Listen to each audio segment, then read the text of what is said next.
A very common question that I get is, how do you even begin an abstract painting? For a lot of folks, I know this is because it feels overwhelming to know what that first mark you make on a canvas should be. Maybe you're not sure what it's going to look like in the end, or you just aren't sure if you're following the supposed rules of art. A good way for me to just let go is to begin by doing some intuitive painting. This means that I'm not worried about creating something specific or have an idea when I go in. I'm just trying to lay a base, a first few layers that are all about movement and creativity and opening up my body and my mind. It's about getting out of that very analytical headspace and simply allowing creativity to flow.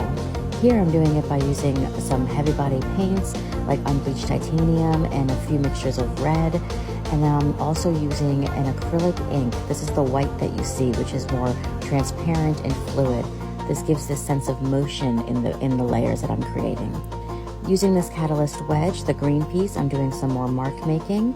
And now I'm gonna go in with these pastel crayons, and this is also helping me with the mark making.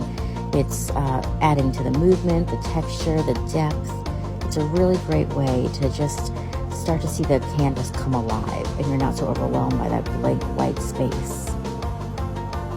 One important tip is if you're using things like pastel crayons or charcoals or any sort of pencils for mark making, you want to make sure that you cover it in a fixative spray that you can find somewhere like Blick or Michaels.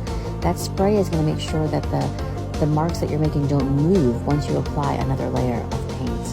This is going to help you avoid smearing or anything that kind of ruins the effect you were originally going for. Using my wedges here, you can see that I'm adding some more marks. I've added some more red because I felt like there wasn't quite enough depth. And now I'm going in again with the acrylic ink.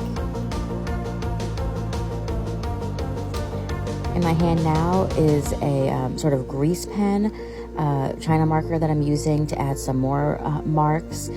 I've been using the phrase mark making, but you might have heard line making. We're really talking about the same thing here. It's just the detail work that you're doing on a piece.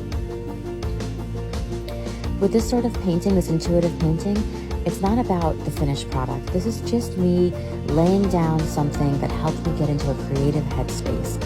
You might not see any of this in the final painting. What ends up on top of it might be completely new, or you might see some of this shine through. Either way, it helps me feel ready to create something I love.